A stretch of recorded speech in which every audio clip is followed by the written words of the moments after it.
Hey everyone, welcome to day7 of my learning journey.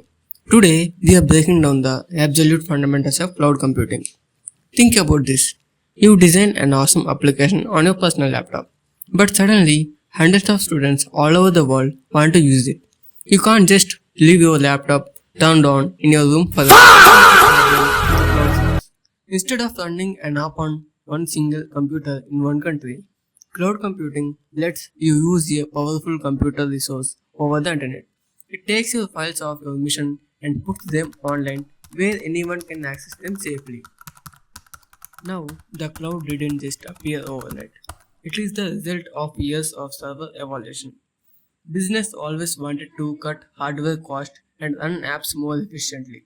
And the cloud changed everything by offering 6 amazing benefits. First, scalability. You can grow or shrink your setup instantly. Second, on-demand self-service. You can start a server with one click without waiting for a real hardware. Third, pay only for what you use. There are no massive upfront costs. Plus, you get built-in security. High availability, meaning your app stays online even if a system fails, and global access from anywhere on the earth. Depending on a company's needs, there are three types of clouds they can choose from. First is the public cloud. This is shared over the internet by many companies. It's cheap, easy to scale, and perfect for startups or everyday websites. Second is the private cloud. This is built exclusively for one company. It gives total control and tight security, which is why banks, healthcare, and government organizations use it for highly sensitive data. Third is the hybrid cloud. This is a mix of both. An e-commerce store might use a private cloud to keep its customer data locked away safely, but use the public cloud to handle huge traffic spikes during big sales.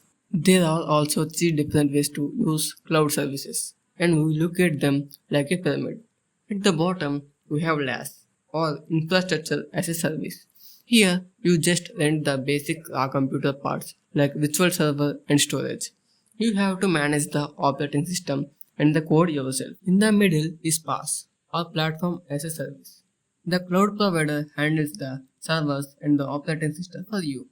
You get a ready to use environment, so you can just focus entirely on building your app. At the very top is SaaS, or software as a service. This is fully completed application that you just use directly through your web browser. You don't build anything. Perfect examples of this are Gmail or the Zoom app we use for this video calls. So, who build all this?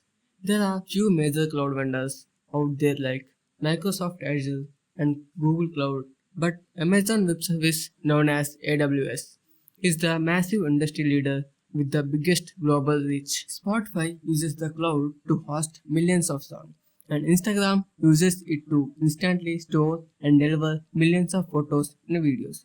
Even online stores use it to survive heavy traffic on Black Friday.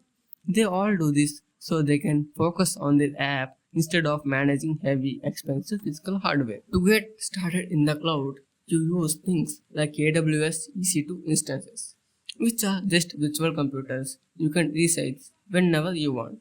Cloud computing makes the modern internet possible.